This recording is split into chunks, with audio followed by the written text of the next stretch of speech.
Okay guys, I wanted to talk for a little bit about self-defense. Just some basic self-defense stuff. A lot of this stuff will differ depending on what state you're in, but generally, most states follow along these guidelines. So, to be able to use force up to and including deadly force, one of two things has to be happening. Fear of serious bodily harm or death. Now, let me talk for a little bit about some things that a lot of people get confused on. In order to use deadly force, it doesn't have to be equated with injury to you. In other words, you don't have to be down on the ground and have a guy hitting you with an axe handle and say, okay, I can't shoot him yet because I don't see my own blood yet on the concrete. You don't have to wait until a part of your scalp is lifted away and feel that you're going to go to court and they're going to say, well, what injuries did you have before you used deadly force? It doesn't work like that. The whole key and point of the thing is to use the force necessary to stop what is going on to you at that time. That's the whole key. You don't have to have a certain amount of injury to have feared for serious bodily harm or death. Let me put it like this to you. All that a jury has to feel when they're coming to their conclusion is, would it have been reasonable that an average person in the situation that you were in would have feared serious bodily harm or death? You see, there doesn't even really have to be actual proof that serious bodily harm or death was going to occur. Only that a reasonable person would think, if they were in your shoes, that it could be serious bodily harm or death. That's all. Just has to be what you were thinking at that time. Let me give you a little hypothetical, kind of a far out example to show you my point. If a man came up to you and started a fight with you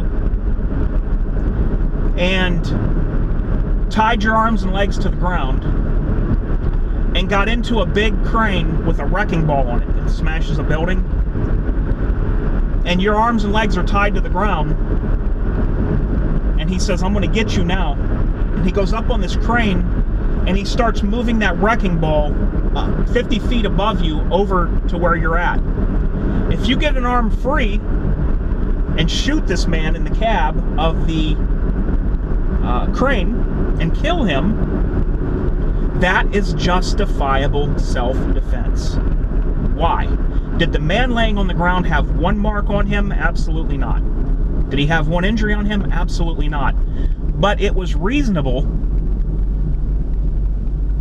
to think that any person in his shoes would have felt fear of serious bodily harm or death. He didn't have to have cuts and scrapes and a smashed leg. The wrecking ball didn't have to fall and hit his knee. You see? It only has to prove that another person in his situation could have feared serious bodily harm or death. So when that guy pulled the trigger on that gun to the crane operator, that's a justified shooting. If somebody has you down on the ground and they are on top of you in the dominant position, most people can't get out of a position like this when somebody's on top of them, especially if the person on top is taller, because you get so much more leverage. And they don't even have a weapon. And, you know, they could be pounding you with their elbows, banging your head into the asphalt, kneeing you in the side, choking you, and things like that. Now, if you shoot that person in that case, you don't have to have, there again, you don't have to have a certain amount of injury to be found not guilty. The injury doesn't equal the right to use self-defense, is what I'm trying to state to you. If there is injury there, I'm sure your lawyers will use that for you and say, look, you know, we can see this visible injury here. But when it all comes down to it, it's a simple fact of the jury has to feel in their heart that a reasonable person in your shoes would feel at that time that they were in threat of serious bodily harm or death. Okay? So you don't have to have a certain amount of injury to equate using deadly force. Castle Doctrine gives you a lot more leeway to use deadly force. You don't have to retreat in your home. In my state, you don't have to retreat when you're in your vehicle. And this is good things. You shouldn't have to worry about retreating when you're in your vehicle or in your home. You know, if somebody breaks into your home, there is already a presumption of serious bodily harm or death, just for the fact that a person invaded your home. Same with your car. If somebody's going to carjack you, you know, kidnapping, abduction, all these other things go into play too. But the first thing you want to always try to do is see if you can get out of the situation first, because even if it's justified to use your gun, if you can get out of the situation, try to. Because you don't want to have to deal with paying for a lawyer. You know, you really have all that money to pay for a lawyer for ever how many months you're going to need them, and you know, go get wrapped up into all this court time. But if you can't flee and you use your firearm, well, then that's why you have it on you. You know, that's why you carry, to protect you and your family. Now, if you're going to fight with a man one-on-one, toe-to-toe, you know, you're going to want to try to avoid that at all costs, because you're not going to want to have to pull your gun and shoot a guy when it's a one-on-one fight, because you might not be able to you're not going to be able to get away with that when you go to court. You're not. It would have to be an extenuating circumstance. I mean, I'm talking about a standing up fight, one-on-one. Now, if this guy gets you to the ground and he's kicking you with a steel-toed boot, then let's see, would a reasonable person fear serious bodily harm or death? The guy's kicking you with his boot in the head and you're on the ground? Yeah. Then you could use self-defense. But if you're in a fight, you guys are standing up, and it's one-on-one, you can't use your firearm. 3-on-1, you better believe I'm grabbing my gun. 3-on-1, you better believe it. That's definite fear of serious bodily harm or death. 3 guys are attacking me? Yeah. Yeah, I'm pulling that gun.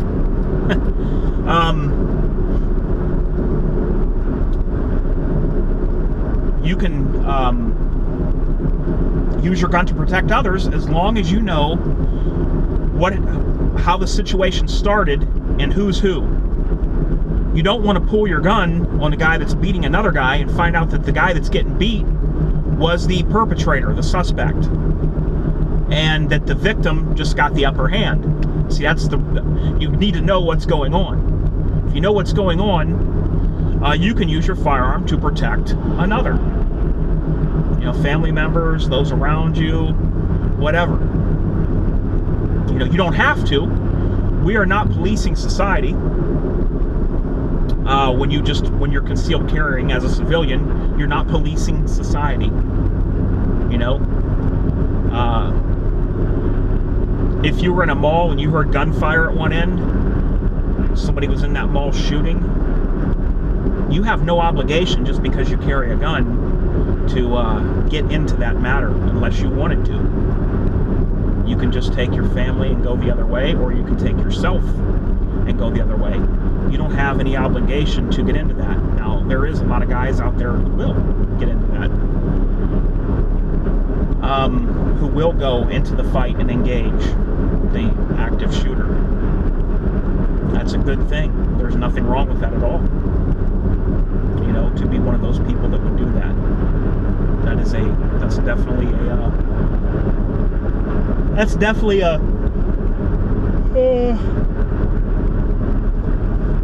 hero mentality to go into a firefight that you can get away from.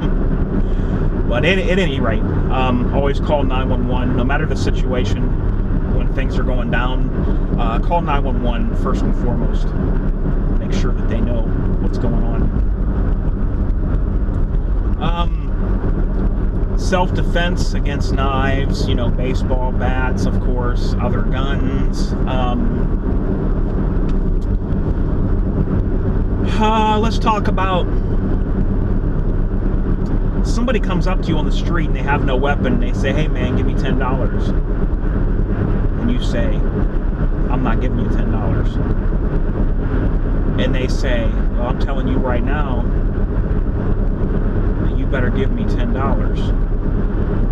In this kind of a scenario, what do? This guy has no weapon. It's one-on-one, you and him. And he is intimidating you, basically.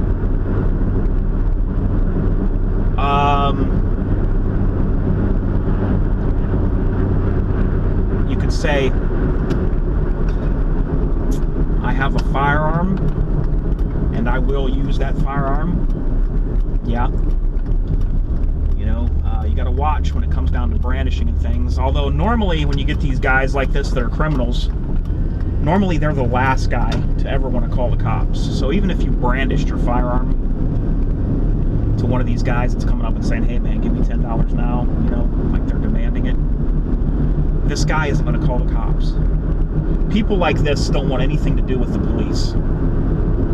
They stay as far away from the police as they can. Even if they get victimized, they will normally stay away from police because they don't want police anywhere around them. A lot of these guys have records, outstanding warrants. They just trust me. They don't want to be anything to deal with the police. That's why that I will always say that there are thousands upon thousands of times each year where handguns are used by civilians to stop a crime, and there is just as many that are unreported. You only know about the ones that are reported. There are books published each year that tell you about all the ways in all the states that a person legally used a handgun to divert a crime. A citizen used a handgun to stop a crime and to save himself and others around him. But let me tell you, there are thousands and thousands of cases a year where things go down, the citizen pulls his gun, but doesn't use it, and neither him nor the would-be criminal that was trying to attack him call the cops. It happens a lot, folks. It happens more than you would think. So we'll never have an accurate number of how many times a year in the U.S. that guns are used, legal guns are used to stop a crime. Because they will never be 100% reported. Guys just think, you know, oh well, it's over and done with. I'm not even calling it in. A lot of guys are like that. I'm serious. But there is thousands and thousands of times a year that a gun saves people and their family in this country. It's a good thing. It's the way it should be. Even if you were born in the middle of the woods with no parents, no human contact, nobody around you, when you got old enough that you started to get a little bit wise, the first thing you would do in the woods is grab something to protect yourself. It's just common sense. It's just common knowledge. You, without no other human beings around you, and no guidance and no parents, you would still feel that you wanted to have something to protect yourself. Why should it be any different in this day and time? It shouldn't. More guns does equal less crime, and